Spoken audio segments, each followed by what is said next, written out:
In this video, you'll learn how relative position works in CSS.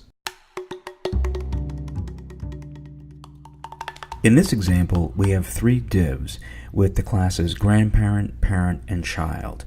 These divs are nested so that we get the effect that you see on the right. The element with the class of grandparent obviously has a dark red background, parent has a yellow background, and child has a green background, just to make it easier to see what's going on.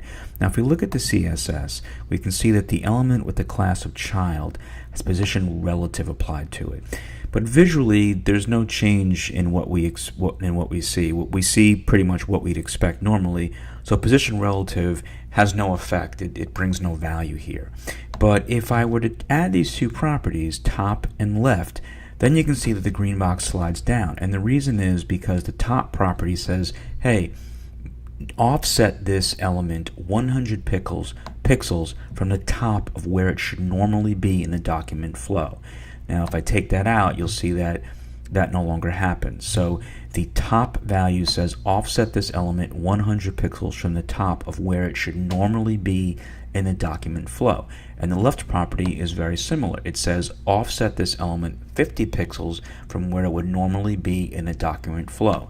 Once again, if I take these away, you can see that the element appears exactly where we expect it to appear, and if I reapply them, it changes accordingly.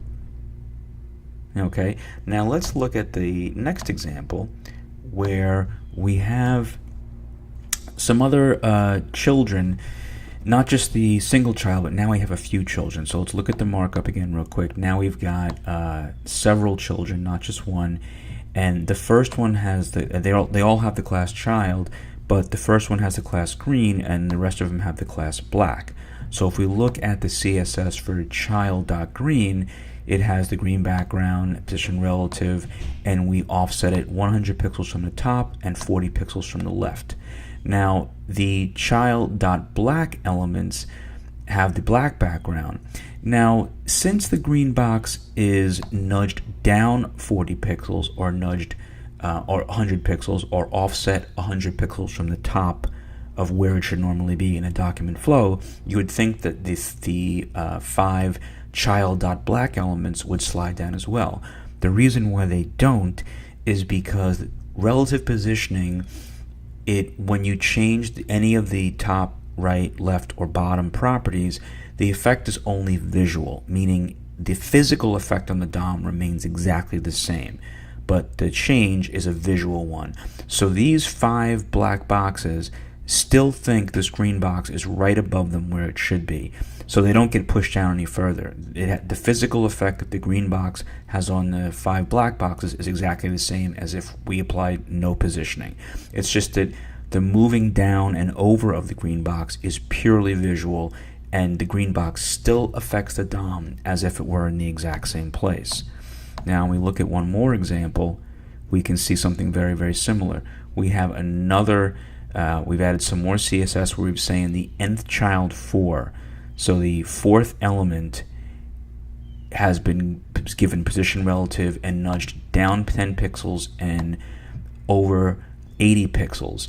So it's very similar in that we've got these two elements that have relative position. They've been nudged out of their normal place, but the effect is only visual. You can see that these two black boxes still appear as if this white box was a black box and was still right above it. Its space remains the same. So that's a very important thing to keep in mind about relative position, is that the visual nudging, the moving around using the top, right, bottom, or left properties has only a visual effect on the DOM. It doesn't have a physical effect, and any element with relative positioning still affects the document flow as if it had no relative positioning applied. It still affects the document flow as if it were in the same physical location. If you found this video helpful, you can subscribe to my channel by clicking the red subscribe button right under the video. You can also take a look at my blog where there are many articles and tutorials about web development. Thanks very much for watching.